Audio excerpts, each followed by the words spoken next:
Хайырлы күн, құрметті көрермендер. Бүгін біз Абжалар көшесінен Сұлтан Ахмет районына баратын боламыз. Ара қашықтығы 28 километрдей болып қалады. Өте алыс жер. Біз деген соған автобуспен баратын боламыз. Жарты жолға дейін. Содан кейін Мармарай метросына мініп, ары қарай Айя София жаққа баратын боламыз. Босфор бұғазысын сіздерге керемет көріністерін көрсететін болам. Бүгінгі таң осы күн ауа райы өте тамаша. Жолдан өтіп кетейік. Бұл жақта машиналар көп тоқтай бермейді. Қанша пешеход болып тұрса да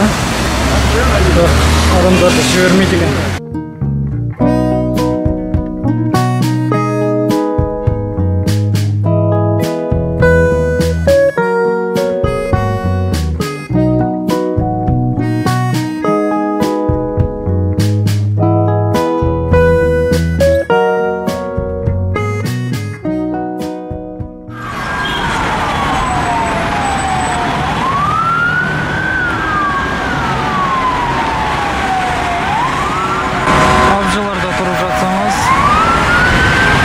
İstanbul Üniversitesi осыдан ориентир жасап, автобус тұратын жерге өтуге болады.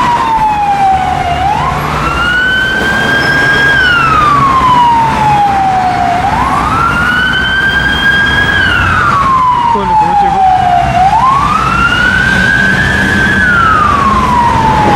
Бұл жерде метроға өту үшін біздерге İstanbul'da kırıp İstanbul'da kırılımday. İstanbul'da kırılımda bu balık жердерді сатып, өте жеңіл алынады. İçinde орыс тілі де бар.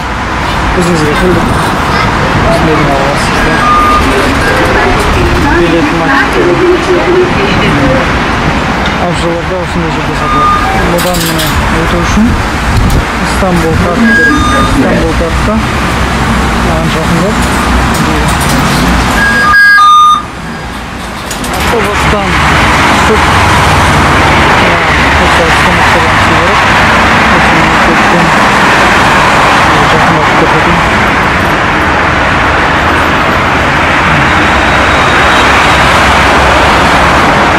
бар болғаны біз деген 3 остановка жүрдік автобуспен.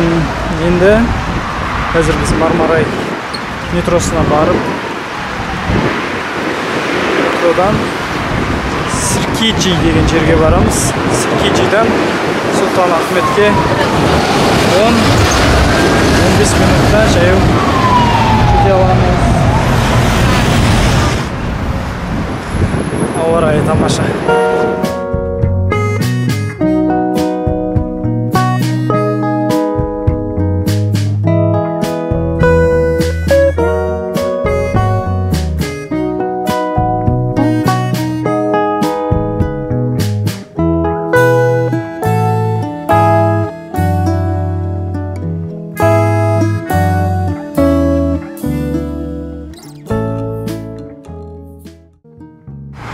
Қазір Стамбулда маска кию өте қатаң қаралады.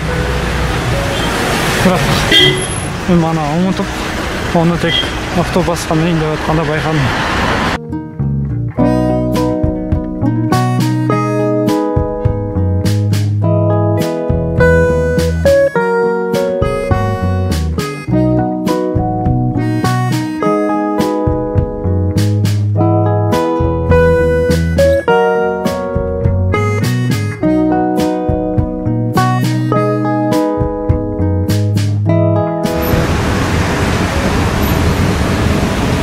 Осымен көтеріліп, бар жағынан өту керек. Міне біз кірдік мына жақтан. Мына жақтан кіргеннен кейін, міне Халқалы және Гебзе деген тұр екен. Сағат 11 болып қалғасын. Так, міне Халқалы, Гебзе. Бізде Гебзе жағы керек. Сұлтан Ахметке бару үшін Гебзе жағынан. Ол мына 10 жағы. Көшенің аты. Küçük çekmece. Hadi oturun çıkalım. Vay benzer.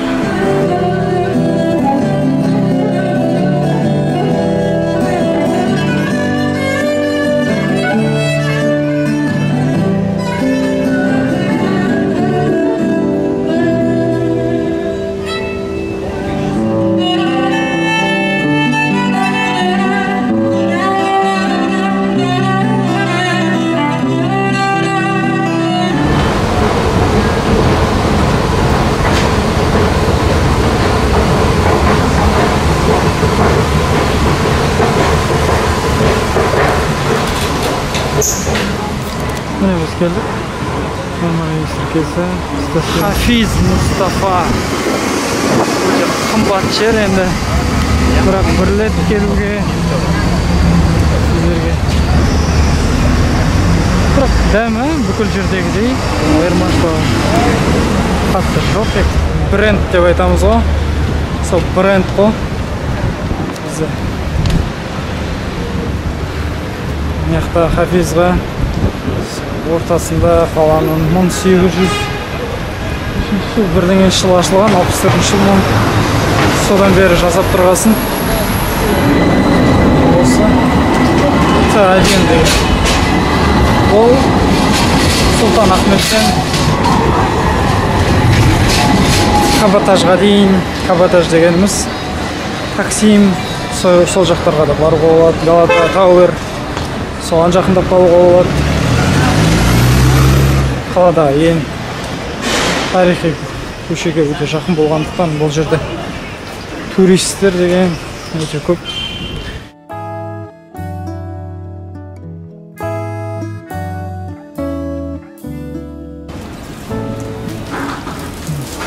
Таспихтар бар.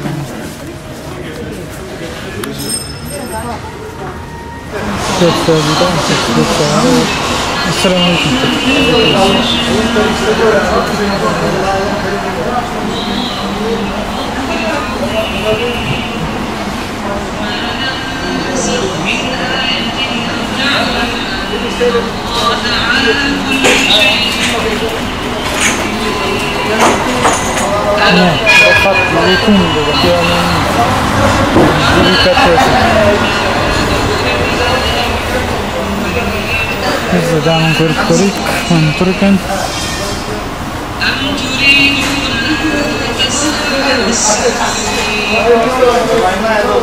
şimdi akşamdan oturun görük mü? Nasıl?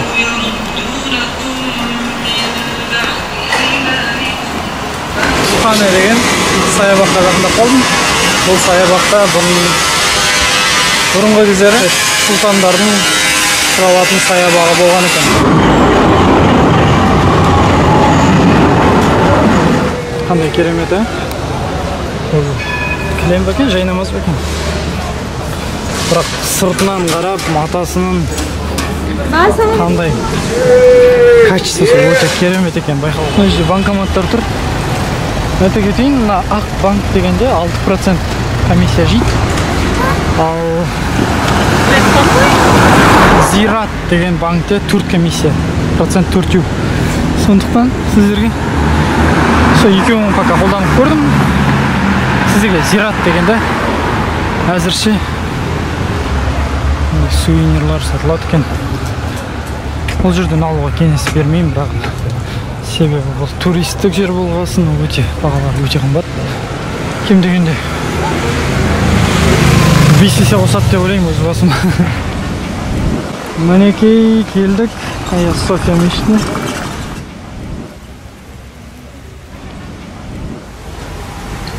Көгілдір мешіт. Айя София мешітіне келдік. Айя Софияның артында 5-нің намазына дейін ішін аралап сіздерге көрсетіп шығуға тырысайын. Ал өзім де қол алып тұрмын, шыны керек. Бірінші рет ішіне кірейін деп тұрмын.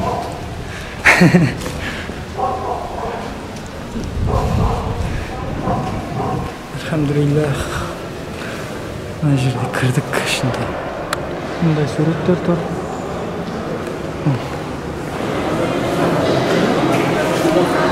киімімізді аяққа қоямыз бұл жерде. Қоятын өндөр екен. Өзіңмен бірге алып кетуге бола ма, болмай ма, сол сұрақ мені мазалап тұр. Қандай әдемі. Өте жарық.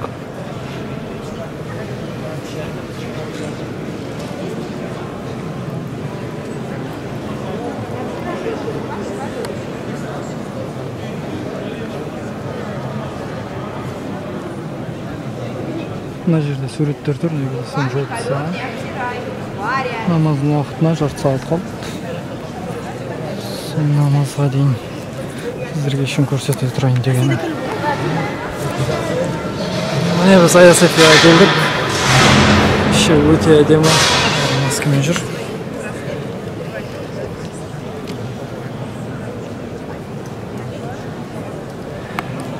Іші өте әдемі екен. Ерекше әдемі.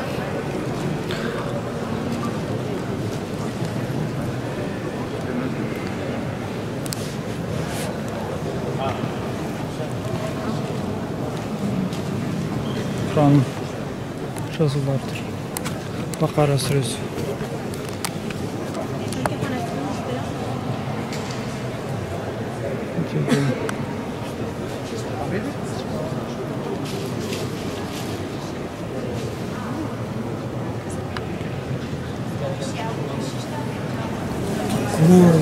Сол жерде жауапты саған қоршап. Сол жерде не бар екенін білмеймін.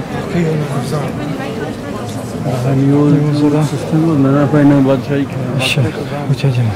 Бұл жағында әйел адамдар намаз оқиды екен. Ар жағына кіріп Құран оқуға болады. Бұл әйел адамдардың оқитын жері мына. Ал бер жағы ер адамдардікі. Туристерді намаз оқитын жағына жібермейді. Тек намаз деп ар жағына өтуге болады. Намаз оқитын болсаң жібереді екен намаздың уақытында туристер. Ал жақсы, мен барайын намазға.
Шықтық, мешіттен шығайын деп жатыр.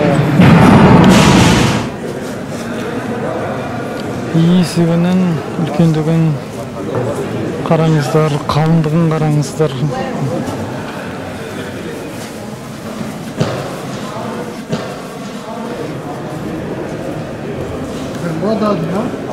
Оққана.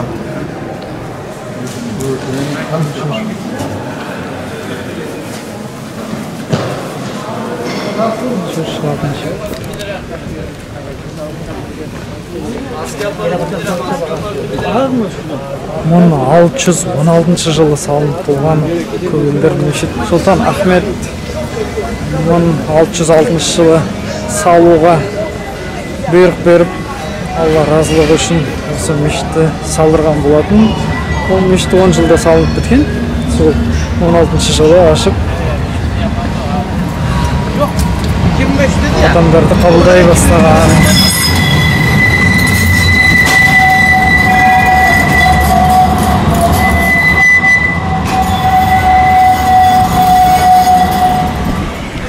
Мына цистерна базилика деген цистерна колонналар. Бұл колонналар Константин кезінде салынған екенін мен білем. Византия империясында салынған. Ол қаланы соғыс басталған кезде Susuz kaldırмау үшін осы колонналарды салдырып, ішінде 434 колонна бар екен, мен білуімше.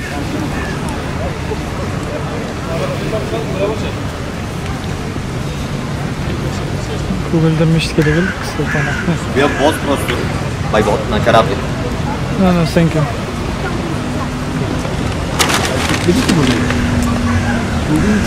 Сіздерге көрініп тұр деп ойлайын.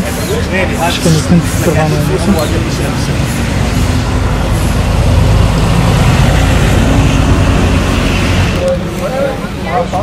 Мен Сұлтан Ахмет мешітіне келдім. Біз енді ішіне кірейік.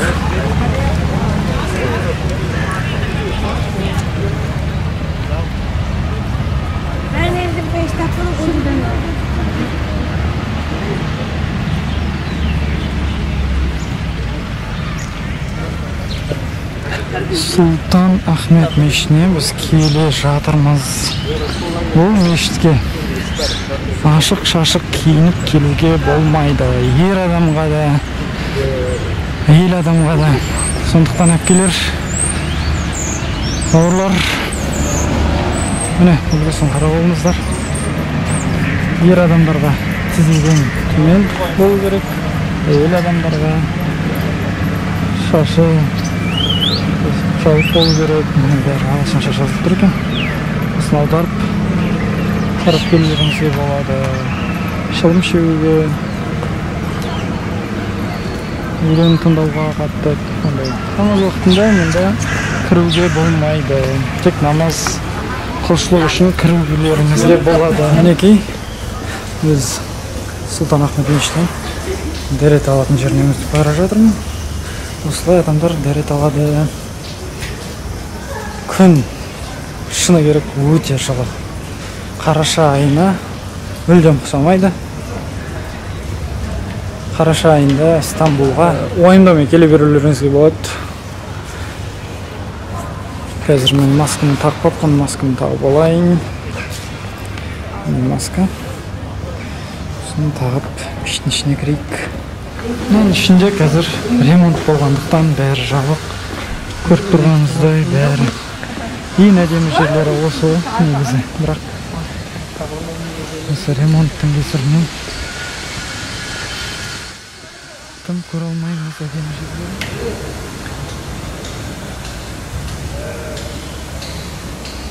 Көгілдір мешіт, Сұлтан Ахмет деген.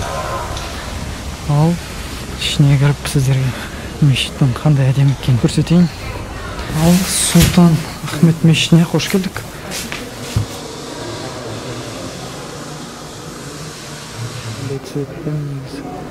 Осындай көгілдір болғасын. Көгілдір мешіт деп атап кеткен Сұлтан Ахмет мешітіне келдік. Сұлтан Ахмет мешітінде қазір екінті намаз кірейін деп жатыр. Сол жерде намаздың уақытын күтіп отырмаған. Іші негізі өте әдемі, шыны керек, бірақ қазір жабық болғандықтан. Осымен бұл уже бір жылдан көп болды осылай жабық болғанына. 2018-де бұл мешіттің әдемілігін ішін көріп үлгердік әйтеуір. Өте керемет. Айя Софиядан кемеміз. Бүгін мұна сол екі Айя София мен Сұлтан Ахмет мешітін көрсету бүгінгі менің жоспарым болатын. Сол жоспар іске асты деп ойлаймын. Енді сіздерге бар жанысын көрсетуге тырысып жатырмын. Келсеңіздер, өздеріңіз бәріңіз оңай көре аласыздар. Кіру тегін, ақша керек емес. Айя Софияға да ақша керек емес. Бұрын музей болғанда ол жаққа 60-80 лира арасында ақша төлеу керек болады. Қазір бәрі тегін. Екі мешітке де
اللهم ربنا يا ربنا تقبل منا انك انت السميع العليم وتب علينا يا مولانا اللهم يا مقلب القلوب ثبت قلبنا على دينك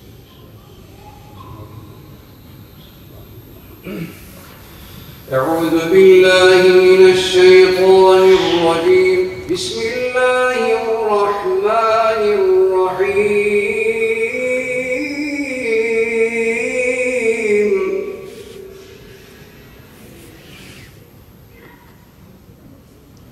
سبحان ربك رب العزة عما يصفون وسلام على المرسلين والحمد لله رب العالمين الفاتحة. Neki işte екінші намазы бітті. Және мен сіздерге ішін бір тағы көрсетіп жүрейін. Туристтер келгенде мына сызықтан өтуге болмайды ары қарай. Деген керемет өтеді. Сұлтан Ахмет мешітінен шығып, сонымен осы видеоны аяқтаймын. Енді күн сайын осылай сіздерге Стамбулды көрсететін боламын. Келесі кездескенше сау саламатта болыңыздар. Сіздеріңізге рахмет, қарағандарыңызға.